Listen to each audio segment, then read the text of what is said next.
Hello dear. तो आप सभी जितने भी स्टूडेंट हैं फर्स्ट ईयर का, तो बहुत सारे लोग कह रहे थे अब फर्स्ट ईयर का ऑब्जेक्टिव करा दीजिए। तो ठीक है, चलिए अब से जो भी है कंटिन्यू ऑब्जेक्टिव चलेगा ये पूरी जुलाई भर, और अगस्त से हम लोग 24 से 25 बैच शुरू करने वाले हैं। ठीक है, तो चलिए ऑब्जेक्टिव ही करा देते हैं। तो मैंने निर्णय किया है कि जो आपके फर्स्ट ईयर में 4 सब्जेक्ट है, ऐसे एक दिन करूँगा तो एक ही सब्जेक्ट होगा, इसलिए मैं चारों सब्जेक्ट से 15-20 क्वेश्चन चारों सब्जेक्ट से इंक्लूड किया हूँ, जिसमें आप चारों सब्जेक्ट से कुछ ना कुछ चीज़ें सीखने को मिलेगा। ठीक है, दूसरी चीज़ें मैं आप लोग को यहाँ पे बता दूँ कि बहुत सारे ऑब्जेक्टिव्स, ठीक है ना, बहुत सारे ऑब्जेक्टिव्स आपको इस चैनल पर फर्स्ट ईयर का मिल जाएगा, जहाँ पे matching, true false, fill in the blank और एमसीक्यू पहले कराया जा चुका है। तो आप लोग उसको ज़रूर देखिए, क्वेश्चन बदलता नहीं है, ऑब्जेक्टिव्स बदलेंगे नहीं। तो आप सर्च करके नर्सिंग ज्ञान पर ऑब्जेक्टिव्स को देख सकते हैं पहले वाला।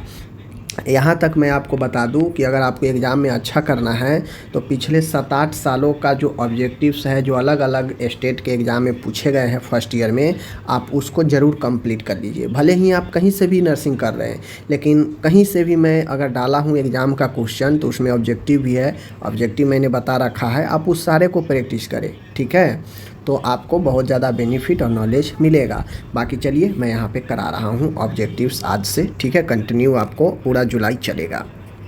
यहाँ पे देखिए, कहता है निम्न में से, अब यहाँ पर समझ लीजिए चारों सब्जेक्ट से मैं इंक्लूड किया हूँ, तो आपको 15-15 क्वेश्चन चारों सब्जेक्ट से इस वीडियो में मिलेगा। फिर यह पहला वीडियो है, फिर सेकेंड वीडियो आएगा, फिर थर्ड वीडियो आ जाएगा। ऐसे कर कर के हम डेली करते रहेंगे ऑब्जेक्टिव्स पूरे जुलाई में अभी। ठीक है, चलिए कहता है इनमें से कौन सा छिद्र जो है हृदय में स्थित होता है। देखिए होता क्या है कि जब बच्चा गर्भ में होता है ना, भ्रूण जब गर्भ में होता है तो फेफड़ा उसका काम नहीं करता है, तो फेफड़ा के काम करने के लिए दिल में छिद्र होता है। यह छिद्र जो हार्ट का ऊपरी चैम्बर होता है, दोनों जो आपका एट्रियम वाला होता है छिद्र, आलिंद वाला, इसके बीच में होता है, यहाँ पे छिद्र होता है। ठीक है, यहाँ पे छिद्र बना होता है, समझ गए ना। तो ये छिद्र जन्म के बाद बच्चा के धीरे धीरे बंद हो जाता है ऑटोमेटिक। कुछ ऐसे भी रीजन होते हैं, सिचुएशन होते हैं जहाँ पे ऑटोमेटिक बंद नहीं होता है, जिसे पेटेंट फोरामेन ओवली बोलते हैं। जन्म के बाद भी अगर ये छिद्र नहीं बंद होता है, जो कि समानतः बंद हो जाना चाहिए ऑटोमेटिक, किसी किसी मामले में यह बंद नहीं होता है, तो उसे पेटेंट फोरामेन ओवली बोला जाता है। बात समझ रहे हैं। चलिए, तो इसका राइट आंसर क्या होगा, जो छिद्र हृदय में होता है उसे क्या बोलते हैं, उसे फोरामेन ओवली बोलते हैं। ठीक है, फोरामेन ओवली बोलते हैं, ऑप्शन नंबर बी। आगे हम लोग चलते हैं, कहता है फेगोसाइटेसिस करने वाला सेल क्या कहलाते हैं। देखिए, ये जो फेगोसाइटेसिस करने वाला जो सेल होता है, यह WBC वाला सेल होता है। क्योंकि हम लोग जानते हैं हमारे बॉडी में कोई भी सूक्ष्म जीवों को मारता है, बाहरी एंटीजन को, तो वह WBC का ही प्रकार होगा या WBC का ही सेल होगा। तो देखिए WBC में मैक्सिमम सेल जो है फेगोसाइटेसिस करता है, बट जो अपना न्यूट्रोफिल होता है यह काफ़ी ज़्यादा जो है बाहरी एंटीजन के प्रति एक्टिव होता है। ये क्या करता है, जो भी बाहर से सूक्ष्मजीव बॉडी में प्रवेश करने का प्रयास करता है उसको भक्षण करता है, मारता है। तो ये आपका फेगोसाइटेसिस ऑप्शन नंबर बी राइट होगा। आगे मैं बढ़ता हूँ, क्वेश्चन नंबर 3 है, प्रोटीन का अंतिम पाचन क्या होता है। देखिए, प्रोटीन का अंतिम पाचन आपसे पूछे तो एमिनो एसिड होगा। एमिनो एसिड से प्रोटीन और प्रोटीन से एमिनो एसिड, दोनों का रिलेशन काफ़ी मजबूत है। नेचुरल रूप में कितने जो है आपको एमिनो एसिड पाया जाता है, कमेंट करके आप लोग बताइए। आगे क्वेश्चन है कि हड्डी के बाहरी परत को क्या कहते हैं। जैसे हम जानते हैं ब्रेन के बाहरी परत को मेनिंजिस बोलते हैं, समझ गए। और हम जानते हैं हार्ट के बाहरी परत को क्या बोलते हैं, पेरिकार्डियम बोलते हैं। यूट्रस को बाहरी परत को पेरीमेट्रियम बोलते हैं, समझ गए ना। तो इसी प्रकार से अस्थि के बाहरी परत को ऑस्टियम बोलते हैं। क्या बोलते हैं, ऑस्टियम बोलते हैं, समझ गए। पेरिकार्डियम हार्ट के बाहरी परत होता है, समझ लीजिए। ठीक है, तो इन चीज़ों को ध्यान में रखना है। आगे है, कहता है सार्वभौमिक रक्तदाता समूह होता है। देखिए, यूनिवर्सल डोनर कह रहा है। डोनर मतलब रक्तदाता, जो सबको रक्त दे सकता है, तो सबको देने वाला वो होता है। सर्वग्राही यानी यूनिवर्सल रेसिपेटर जो होता है ये भी होता है। बात समझ लीजिए। नेक्स्ट क्वेश्चन है, समान वयस्क के फेफड़ों की वाइटल कैपेसिटी कितनी होती है। तो वाइटल कैपेसिटी जो होती है, मैं बता दूं, अगर यहाँ पे ऑप्शन में अगर 6000 आता तो हम 6000 मारते, लेकिन यहाँ पे 6000 नहीं है, तो इसलिए जो 3800 से 4900 है यही अपन राइट आंसर होगा। ठीक है, आगे मैं बढ़ता हूँ। अगर महिलाओं के लिए पूछता तो वहाँ पे 3100 हम जो है मारते राइट आंसर। ठीक है, आगे मैं बढ़ता हूँ। इनमें से कौन सा विटामिन वसा में घुलनशील है? आपको एक ध्यान में रखना है, वसा में फैट सोलूबल पूछे, वाटर सोलूबल पूछे, तो आपको ध्यान में रखना है। वाटर सोलूबल में आपका 2 होता है, विटामिन बी और सी। ठीक है, ये वाटर में सोलूबल होता है। बाकी जो भी विटामिन बच जाता है वो सारे के सारे फैट में घुलनशील होता है। तो फैट में घुलनशील अपन जो देख लीजिए ऑप्शन नंबर ई। ठीक है, आगे है गुर्दे के बाहरी भाग को क्या कहते हैं? देखिए, किडनी के बाहरी लेयर जो होता है, जो किडनी को अन्य चीज़ों से सुरक्षा देता है, उसे हम लोग कॉर्टेक्स बोलते हैं। ठीक है, और मेंडुला जो होता है, एक फेफड़ा में मेंडुला 8 से 18 के संख्या में होता है। और मेंडुला जो होता है, ये रीनल पिरामिड जो होता है, ये 8 से 18 के संख्या में होता है। समझ गए? इन बातें को ध्यान में रखना है। और इस मेंडुला के अंदर ही अपन जो है नेफ्रॉन होता है, जो क्या करता है, बात समझिए, जो क्या करता है, यूरिन को क्या करता है, बनाता है, और यूरिन को आउटपुट बाहर निकालता है। समझ रहे हैं? आगे मैं बढ़ूँ। ब्लड क्लॉटिंग फैक्टर की कुल संख्या 13 है, याद रखिएगा। ठीक है, 13 है। एक बात ध्यान में रखिए, टोटल कितना है? 13 है। समझ गए?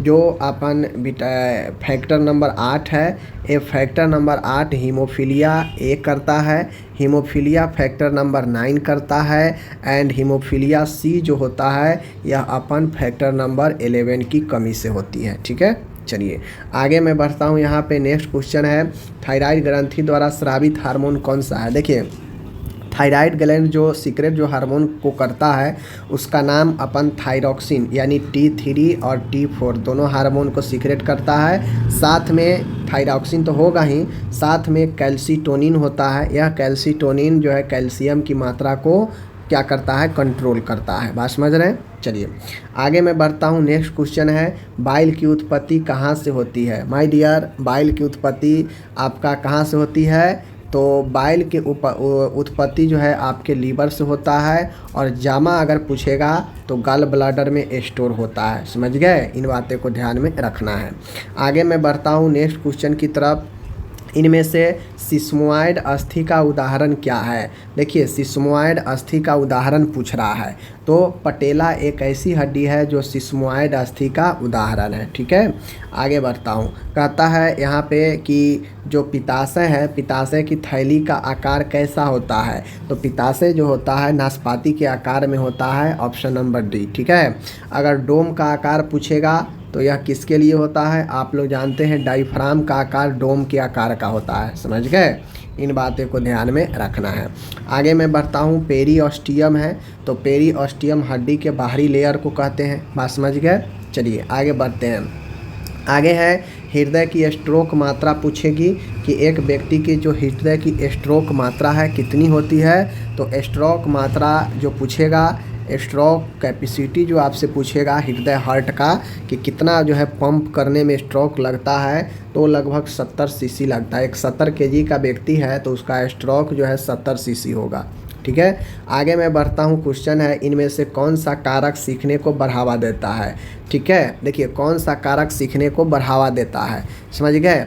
तो सीखने को बढ़ावा देने में जो कारक है वो अपन कौन सा है? बुद्धि। बिल्कुल सीखने को बढ़ावा देता है, प्रेरणा से भी मिलता है सीखने में अच्छा, और एक गुड हेल्थ भी आपको सीखने को बढ़ाता है। तो ये तीनों तो बढ़ावा देता है, लेकिन ध्यान भंग से आप नहीं सीखेंगे। जैसे आप कुछ पढ़ रहे हैं और आपका बार बार ध्यान भंग हो रहा है, तो क्या आप सीखेंगे? अच्छे से सीख पाएंगे? नहीं सीख पाएंगे। तो ये ध्यान भंग जो है आपको सीखने को बढ़ावा नहीं देता है। आगे क्वेश्चन है कि मनोविश्लेषणात्मक सिद्धांत साइको एनालिटिक थ्योरी किसने दिया? तो आप सबको पता होगा साइकोलॉजी में जो सिगमंड फ्रायड हैं उनका काफ़ी ज़्यादा योगदान है। समझ गए? साइकोलॉजी के क्षेत्र में, और उन्होंने साइको एनालिसिस थ्योरी दिया था। तो psycho analysis theory Sigmund Freud से रिलेटेड है। समझ गए? आगे मैं बढ़ता हूँ। तो आइसबर्ग सिद्धांत को किसने दिया? आइसबर्ग सिद्धांत या इसी को माइंड स्ट्रक्चर मॉडल कहते हैं, किसके द्वारा दिया गया? तो ये भी आपके सिगमंड फ्रायड के द्वारा ही दिया गया। समझ गए? चलिए आगे है, इनमें से किसने मनोविज्ञान को आत्मा के रूप में माना? तो मनोविज्ञान एक आत्मा का विज्ञान है। यह आपके अरस्तु ने भी माना, डेकार्ते ने भी माना, प्लेटो ने भी माना। तो इन तीनों ने जो है आपको माना कि साइकोलॉजी आपके आत्मा का क्या है विज्ञान है। समझ गए? चलिए ये हो गया। आगे मैं बढ़ता हूँ। नेक्स्ट क्वेश्चन है, इदम को किस सिद्धांत के रूप में जाना जाता है? देखिए, तो इदम आप लोग को पता होगा, आईडी, एक होता है अपन ईगो और एक होता है अपन यहाँ पे सुपर ईगो। ठीक है, सुपर ईगो साइकोलॉजी में। तो आईडी, ईगो, सुपर ईगो। तो आईडी जो होता है यह प्रिंसिपल ऑफ प्लेजर पर यानी खुशी के सिद्धांत पर आधारित होता है। समझ गए?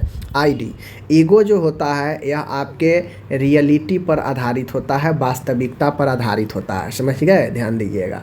ओके, चलिए आगे मैं बढ़ता हूँ। मन का सबसे बड़ा गोदाम क्या? देखिए, मन को 3 भागों में बांटा गया है। ठीक है, माइंड को 3 भागों में, एक चेतन मन, कॉन्शियस माइंड, एक सब कॉन्शियस माइंड और एक अनकॉन्शियस माइंड। ठीक है, तो मन का सबसे बड़ा जो क्षेत्र कहा गया साइकोलॉजी में वह अर्ध चेतन मन, अनकॉन्शियस, अर्ध चेतन नहीं होगा यहाँ पे, अचेतन होगा। ये अचेतन मन को जो है आपको अनकॉन्शियस माइंड माना गया। ठीक है, चलिए आगे मैं बढ़ता हूँ। इनमें से क्या एक दूसरे से भिन्न करती है? इनमें कौन एक दूसरे से भिन्न है? ठीक है, डिफरेंट है। लर्निंग, पर्सनालिटी, मेमोरी, इमोशन, कौन जो है आपके इसमें एक दूसरे से भिन्न है? देखिए, लर्निंग एक मेंटल प्रोसेस है, मन में होने वाली क्रिया है। मेमोरी भी मन में होने वाली क्रिया है। इमोशन भी मन से होने वाली क्रिया है। मन उदासी, ठीक है ना, मन गड़बड़ तो क्रोध, ये सब एक इमोशन है। तो ये भी मन का प्रोसेस है, मेंटल प्रोसेस है। मन से हम जो है करते हैं मेमोरी, और मन से ही जो है हमारा लर्निंग होता है। ये सब मेंटल, मन में चलने वाली क्रिया है। लेकिन पर्सनालिटी एक व्यक्ति के समुचित जो है विकास ज्ञान को बताता है व्यक्तित्व। ठीक है, तो ये अलग है। आगे हम लोग चलते हैं। तो आगे है कि थीमेटिक अप्रिसिएशन टेस्ट, जिसे हम लोग शॉर्ट में टैट कहते हैं। थीमेटिक अप्रिसिएशन टेस्ट का प्रतिपादन किसने किया, यानी यह टैट किसने दिया? तो ये टैट जो दिया वो आपके मॉर्गन एवं मूरे दोनों ने दिया। ठीक है, मॉर्गन एवं मूरे ये दोनों ने टैट जो है प्रतिपादन किया। टैट बेसिकली यह पर्सनालिटी जो है एग्जामिन करता है, व्यक्तित्व परीक्षण का एक ये है। ठीक है ना। आगे मैं बढ़ता हूँ। तो व्यक्ति की स्मृति में, स्मृति मतलब मेमोरी होता है, मेमोरी।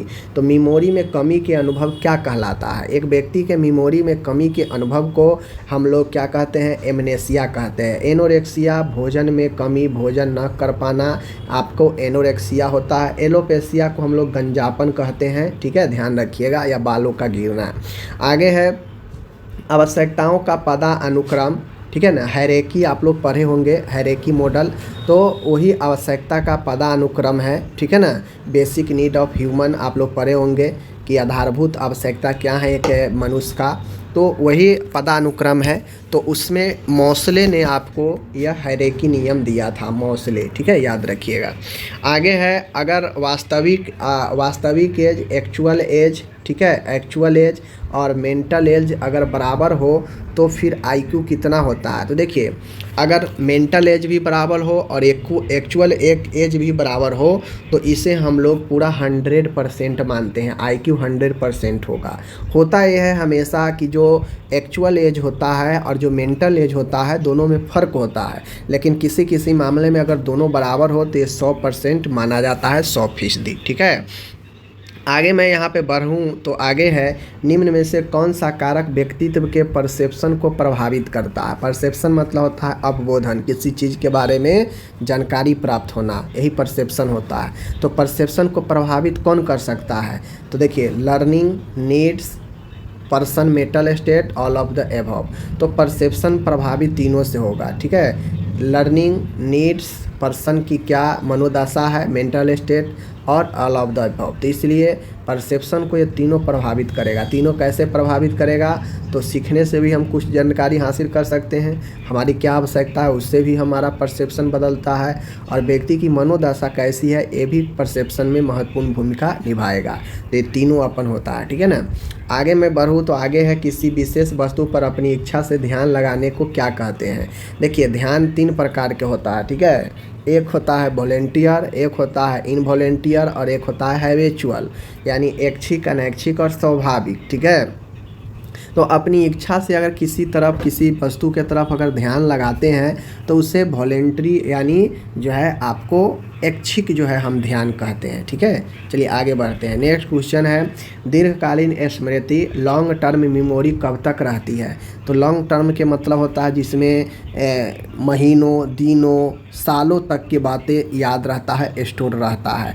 तो दिन, महीना, वर्ष इसमें सब हो जाएगा। ठीक है, इमीडिएट मेमोरी जो होता है उसमें तत्कालिक मेमोरी में कोई चीज़ दिमाग में जब तक ही रहता है जब तक हम काम कर रहे हैं, बाकी जब तक वो उड़ जाता है यानी सेकेंडों तक रहता है। ठीक है, मीडियम जो होता है उसमें कुछ समय तक ही रहता है, बात समझ लीजिए। जो लॉन्ग टर्म के होता है लंबे समय तक होता है। आगे है पेरेंटल थेरेपी का अर्थ दवा को कैसे देना। तो देखिए पेरेंटल थेरेपी का मतलब होता है कि आईएम से भी दे सकते हैं, आईवी से भी दे सकते हैं, सबक्यूटेनियस भी दे सकते हैं, इसलिए उपरोक्त में से सभी।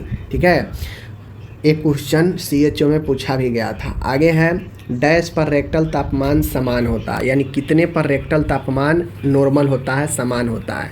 तो 3 होता है। देखिए एक होगा आपका ओरल टेम्परेचर, एक होगा आपका रेक्टल टेम्परेचर और एक होगा एक्जिला टेम्परेचर। ठीक है, बगल से 3 तरीक़ा से लेते हैं। तो ओरल वाला सब लोग जानते हैं 98.6 फ़ारेनहाइट। ठीक है, ओरल वाला सब लोग जानते हैं। रेक्टल वाला इससे एक अधिक होता है 99.6 होगा और एक्जिला जो है आपके इससे एक कम होता है यानी 97.6 होगा। ठीक है, तो कभी कभी क्वेश्चन पूछता है कि एक्जिला का तापमान जो है कितना कम है ओरल से या रेक्टल से। ठीक है, रेक्टल से पूछेगा तो 2 और ओरल से पूछेगा तो 1। ठीक है, चलिए आगे मैं बढ़ूँ। यहाँ पे कहता है घोल किस घोल की मुंह की सफाई में प्रयोग करते हैं, मतलब कौन सा घोल का इस्तेमाल मुंह के सफाई में करते हैं। तो बेसिकली मुंह को सफाई, मुंह को स्वच्छता के लिए, मुंह में जिंजिवाइटिस से बचाने के लिए, ठीक है ना, इन्फेक्शन से बचाने के लिए, स्वच्छ रखने के लिए घोल का इस्तेमाल करते हैं मुंह के सफाई के लिए। तो वह घोल होता है पोटेशियम परमैंगनेट का, किसका, KMnO4 का, पोटेशियम परमैंगनेट का। ठीक है, आगे मैं बढ़ूँ। जुओं को मारने के लिए किस एसिड का इस्तेमाल करते हैं। तो बेसिकली जुओं को मारने के लिए हम लोग एसिटिक एसिड का इस्तेमाल करते हैं। ठीक है, अब ये एसिटिक एसिड जो भी कार्बोक्सिलिक एसिड होता है इसमें आपको पाया जाता है। तो ऑप्शन नंबर ए राइट होगा, समझ गए। चलिए आगे है सोडियम परीक्षण के पेल्विक परीक्षण के लिए किस स्थिति का इस्तेमाल, किस पोजीशन का इस्तेमाल करते हैं। देखिए टेंडलबर्ग पोजीशन का इस्तेमाल शॉक पेशेंट के लिए किया जाता है, बात समझ लीजिए। ठीक है, आगे बढ़िएगा। लिथोटोमी पोजीशन जो होता है ये आपके जितने भी वेजिनल हो गया या पेल्विक परीक्षण हो गया, इन सब के परीक्षण के लिए लिथोटोमी पोजीशन इम्पोर्टेंट है, समझ गए। तो इन बातों को ध्यान में आपको रखिएगा। साइड लेटरल एनीमा जो होता है, साइड लेटरल जो पोजीशन होता है एनीमा में जो है आपको इस्तेमाल किया जाता है, याद रखना है। ठीक है, आगे बढ़ते हैं। आगे है 1 ग्राम ओंस कितने बराबर होता है। देखिए 1 ग्राम ओंस जो बराबर होता है 30 मिली के बराबर होता है। ये ओंस आपके अमेरिकन स्टैंडर्ड है, याद रखिएगा। ठीक है, तो आपसे अगर पूछेगा 1 ओंस बराबर कितने ml होता है तो 30 मिली होता है, 30 ml होता है, समझ गए। लगभग 28 पॉइंट कुछ होता है लेकिन इसको एवरेज हम लोग 30 मानते हैं। ओके, चलिए आगे है बोन मैरो में इंजेक्शन लगाने को क्या कहते हैं। तो बोन मैरो अस्थि मज्जा में इंजेक्शन लगाते हैं तो उसे हम लोग, चूँकि बोन मैरो एक हड्डी है, ठीक है, एक हड्डी की किस्म की है, तो उसमें इंजेक्शन लगाना इंट्राओसियस कहलाता है। त्वचा में इंट्राडर्मल, हार्ट के मांस में लगाना इंट्राकार्डियक, स्पाइनल में देना इंट्रा स्पाइनल, समझ रहे हैं। आगे मैं बढ़ता हूँ। मूत्र की जाँच में कितने बूंदे मूत्र की बेनेडिक्ट में इस्तेमाल की जाती है। देखिए मूत्र के जांच करना है तो हम कितना मूत्र लेकर जो बेनेडिक्ट घोल होता है उसमें डालते हैं, तो 8 बूंद लेकर हम बेनेडिक्ट घोल में डालते हैं, तब जाके मूत्र का एग्जामिन होता है। ठीक है, आगे है दर्द से निवारण के लिए देने वाली दवा को क्या कहते हैं। अगर आपको दर्द से निवारण देना है तो एनाल्जेसिक लेते हैं दवा, समझ गए। बहुत सारे एनाल्जेसिक दवा है, उस जैसे आइबुप्रोफेन वगैरह हो गया। एनेस्थेटिक दवा जो होता है यह एनेस्थेसिया के लिए इस्तेमाल किया जाता है, सुनपन उत्पन्न करने के लिए। एंटीबायोटिक इन्फेक्शन के लिए एंटीबैक्टीरियल दवा है, यह बैक्टीरिया के विकास को रोकता है। डायूरेटिक जो दवा होता है यह मूत्र के वृद्धि को बढ़ाता है, समझ गए। और अगर एंटी डायूरेटिक दीजिएगा तो वह मूत्र के वृद्धि को कम करता है, बात समझ गए। चलिए ये हो गया। आगे हम बढ़ते हैं। एच का मतलब होता है होरा सोमनी, ठीक है। एच का मतलब होता है होरा सोमनी। तो ये होरा सोमनी जो होता है यह बिस्तर एट ए बेड टाइम, समझ गए, एट ए बेड टाइम। तो ये हो जाएगा, अपन याद रखिएगा, ठीक है। आगे मैं बढ़ता हूँ। 1 लीटर में कितने ml होते हैं पूछ लेते हैं, और कभी कभी नॉर्मल क्वेश्चन में ही स्टूडेंट लटक जाते हैं, जो कि ये कॉमन है। 1 लीटर 1000 ml के बराबर होता है, ठीक है। 1000 ml के बराबर 1 लीटर होता है, याद रखिएगा, ठीक है।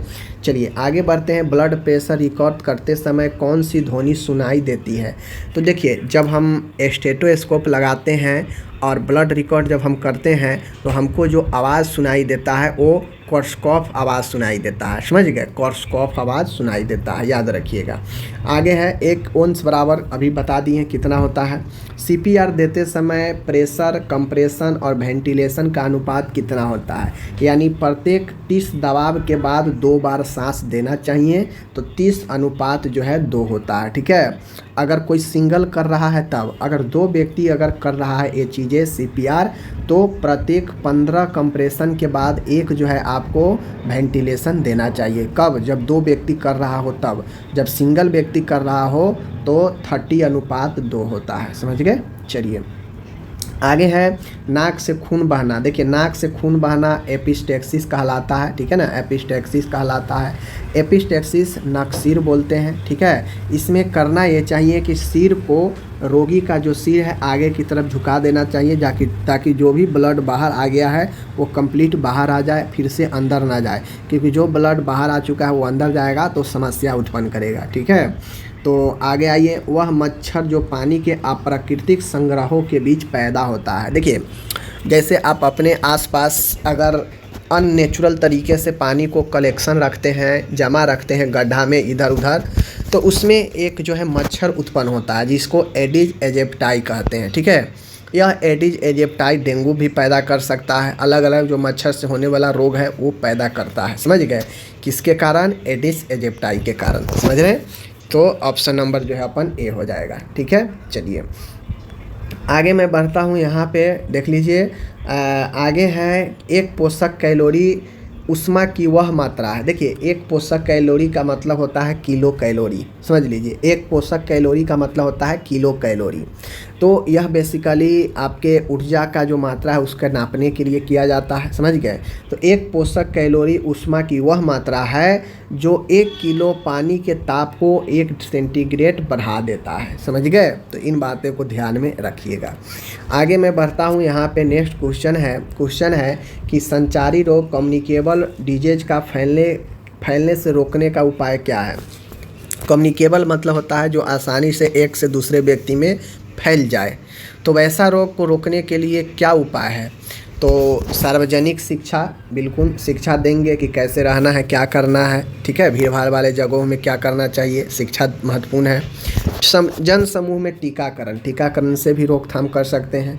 आइसोलेशन में रख कर भी जो है इससे बचा जा सकता है। तो इसलिए option D is the right होगा, ओके। आगे मैं बढ़ता हूँ नेक्स्ट क्वेश्चन की तरफ। प्रति 2 व्यक्तियों को रहने के लिए एक रूम में फर्श का क्षेत्रफल कितना होना चाहिए? तो अगर एक रूम में 2 व्यक्ति है, समझ लीजिए, तो कम से कम 100 वर्ग फुट होना चाहिए, कम से कम। लेकिन नॉर्मल तौर पर यह 120 वर्ग फुट जो है आपको नॉर्मल होता है। ऑप्शन नंबर सी राइट होगा, ठीक है। आगे है एड्स रोग क्या है? तो सबको पता है एड्स एक सेक्सुअल ट्रांसमिटेड डिजीज है, STD है, समझ गए। तो एड्स आपका सेक्सुअल कॉन्टैक्ट रोग है, इन बातों को ध्यान में रखना है। हवा से नहीं फैलता है, ठीक है, ध्यान रखिए। कीटों के काटने से भी नहीं फैलता है, ओके। आगे मैं बढ़ता हूँ। कहता है सेक्सुअल ट्रांसमिटेड डिजीज की श्रेणी में है कौन? इनमें कौन? खुजली रोग, गोनेरिया रोग, डायबिटीज़ रोग, इनमें से सभी। तो STD रोग बहुत सारे रोग हैं जिसमें आपका सिफिलिस, गोनेरिया, समझ गए, एड्स, ये सब आपके एसटीडी में आता है। तो एसटीडी में गोनेरिया आपका सुजाक रोग होगा, बाकी खुजली नहीं होगा, डायबिटीज़ नहीं होगा। डायबिटीज़ एक क्रोनिक मेटाबॉलिक रोग है, याद रखिएगा, समझ गए, ध्यान रखिएगा। आगे है, मल के 1 ग्राम में नेक्टर अमेरिकेनस के 300 से अधिक अंडे होना क्या दर्शाता है। यानी अगर मल के जांच किया जा रहा है और उसमें नेक्टर अमेरिकेनस के 300 से अधिक अंडे अगर परीक्षण में मिले तो वह क्या दर्शाएगा? वह यही दर्शाएगा कि यह एक काफ़ी ज़्यादा सार्वजनिक स्वास्थ्य से जुड़ी हुई समस्या है, समझ गए। चलिए आगे है, कौन सा पॉलीमेराइज प्रोटीन में बदलता है? कौन सा पॉलीमेराइज प्रोटीन में बदलता है? तो देखिए एमिनो एसिड जो होता है वह एमिनो एसिड प्रोटीन में, देखिए कोई भी प्रोटीन से एमिनो, एमिनो से प्रोटीन, तो प्रोटीन में बदलने की बात कर रहा है तो सीधा सीधा एमिनो एसिड होगा, समझ गए। चलिए आगे है, एमिनो एसिड हो गया। आगे है, 5 से कम की क्लिनिक में 2 साल के बच्चे का वज़न तौला जाता है। 5 वर्ष से कम जो होता है क्लिनिक, जिसे अंडर 5 क्लिनिक कहते हैं, उसमें 2 साल के बच्चे का वज़न तौला जाता है प्रति 3 माह पर, प्रति माह, प्रति 2 माह पर, या फिर इनमें से कोई नहीं। तो प्रति 2 माह पर बच्चे का वज़न तौला जाता है, नापा जाता है। आगे है, बढ़ी हुई पोषण इंक्रीज न्यूट्रिशन की मांग के लिए उत्तरदायी शारीरिक अवस्था क्या है? ठीक है, यानी जब नॉर्मल से पोषण डिमांड बढ़ जाता है तो कौन से अवस्था में बढ़ सकता है? तो अनेक बीमारी में, अनेक संक्रमण में, ठीक है ना, जहाँ पे नॉर्मल से बॉडी कमज़ोर हो जाएगा तो पोषण डिमांड बढ़ जाएगा। तो फीवर भी वो अवस्था हो सकता है, प्रेगनेंसी भी हो सकता है, अत्यधिक एक्सेसिव बर्न में भी ये चीज़ें बढ़ जाता है, ऑल, ठीक है। तो बढ़ी हुई पोषण की अवस्था आपको इनमें से सब होगा, समझ गए, इनमें से सब होगा। अगर इनमें से सबसे ज़्यादा पूछता तब जो है हम प्रेगनेंसी करते, बात समझ रहे हैं ना, ध्यान रखिएगा। आगे चलते हैं, स्वास्थ्य शिक्षा प्रभावशाली होता है, हेल्थ टीचिंग इफेक्टिव कब होता है? तो एग्जीबिशन द्वारा, यानी प्रदर्शनी द्वारा, गोष्ठी सेमिनार द्वारा, डिस्कशन मेथड द्वारा, डिमॉन्स्ट्रेशन प्रदर्शन द्वारा। देखिए ये सारे के सारे मेथड है हेल्थ एजुकेशन का, समझ रहे हैं। बट सबसे इफ़ेक्टिव पूछ रहा है, प्रभावशाली पूछ रहा है, तो सबसे प्रभावशाली जो होता है वह प्रदर्शन करके, डेमोन्स्ट्रेशन करके, लोगों में दिखाकर चीज़ों को सिखाना काफ़ी बेहतर होता है। एज फॉर एग्जांपल ORS का घोल बनाना है तो लोगों में अगर हम मौखिक रूप से बता देंगे तो बहुत सारे कंपोनेंट इसका दिमाग से उड़ जाएगा, लेकिन अगर क्या क्या डालना है, क्या क्या नहीं डालना है, बना कर दिखाएंगे कि कैसे घोल बनेगा तो ये ज़्यादा इफेक्टिव होगा, लोग ज़्यादा सीखेंगे, ठीक है ना। तो इसलिए प्रदर्शन वाला इम्पोर्टेंट होगा। आगे है, नेक्स्ट है यहाँ पे, बच्चों में शक्तिशाली एवं स्वस्थ दांतों का विकास करने के लिए आवश्यक नहीं है, ध्यान दीजिएगा। पर्याप्त सब्जियाँ खिलाना ये तो ज़रूरी है एक स्वस्थ दांत और विकास के लिए। पर्याप्त दूध पिलाना ये भी कैल्शियम देगा, अच्छी बात है। पर्याप्त फल खिलाना ये भी आपको खनिज लवण देगा, दांत के लिए आवश्यक है। लेकिन पर्याप्त मिठाई खिलाना ये दांतों के विकास के लिए बहुत ज़्यादा दुश्मन है। पर्याप्त मिठाई खिलाएंगे कैविटी लग जाएगा, दांत का नुकसान हो जाएगा, समझ गए। आगे है, प्रोटीन का निम्नीकरण पॉलीपेप्टाइड में करने वाले किण्वों के नाम क्या है? एंजाइम का। देखिए प्रोटीन को पॉलीपेप्टाइड में बदलने वाला जो एंजाइम होता है वो ट्रिप्सिन और काइमोट्रिप्सिन होता है, समझ गए ना। प्रोटीन को पॉलीपेप्टाइड में तोड़ता है वह ट्रिप्सिन और काइमोट्रिप्सिन होता है, याद रखना है, ठीक है। चलिए आगे है, सबसे सुरक्षित प्रकार के शौचालय कौन होता है? सबसे सुरक्षित वाटर क्लोजेट जो जल के नज़दीक हो, डगबेल, बोरबेल, पिट प्रेबी। देखिए तो जो वाटर क्लोजेट होता है ये सबसे सुरक्षित प्रकार के शौचालय होता है। ओके चलिए आज की इस वीडियो का आखिरी प्रश्न है, यहाँ पे कहता है सुई इंजेक्शन लगाते समय यदि इसकी नोक से हाथ लग जाए तो रोगी में इसे लगाने से पहले क्या करना चाहिए? तो जैसे इंजेक्शन हम किसी पेशेंट को लगाने जा रहे हैं उससे पहले अगर इंजेक्शन जो आपका सुई है वो इधर उधर किसी हाथ में चुभ जाए तो क्या करेंगे हम उसे? बिल्कुल उसे दोबारा मरीज में यूज नहीं करेंगे, जहाँ वो टच किया उसको हम यूज नहीं करेंगे। यानी एक इंजेक्शन एक मरीज के लिए ही आपको यूज करना चाहिए, ठीक है। तो तुरंत हम उसे हटाकर दूसरे और बीच संक्रमित सुई लगाएंगे जो फ्रेश होगा, बात समझ गए। चलिए तो इस प्रकार से मैंने आपको यहाँ पे क्वेश्चन कराया, ठीक है। चलिए तो आप लोग को ये कैसा लगा कमेंट करके हमें ज़रूर बताएं, और सक्सेस चाहते हैं तो आपको प्रैक्टिस ज़रूर करना पड़ेगा। कुछ एक्स्ट्रा नॉलेज ज़रूर मिला होगा, उम्मीद करते हैं। ठीक है, चलिए, तो जो भी मेरे फर्स्ट ईयर के स्टूडेंट हैं कंटिन्यू वॉच करते रहिए, आपको ज़रूर बेनिफिट होगा, यहाँ से नॉलेज भी बढ़ेगा। जो एग्ज़ाम दे भी चुके हैं वो भी बिल्कुल देखिए, आपको भी काफ़ी ज़्यादा हेल्पफुल होगा। ठीक है, धन्यवाद।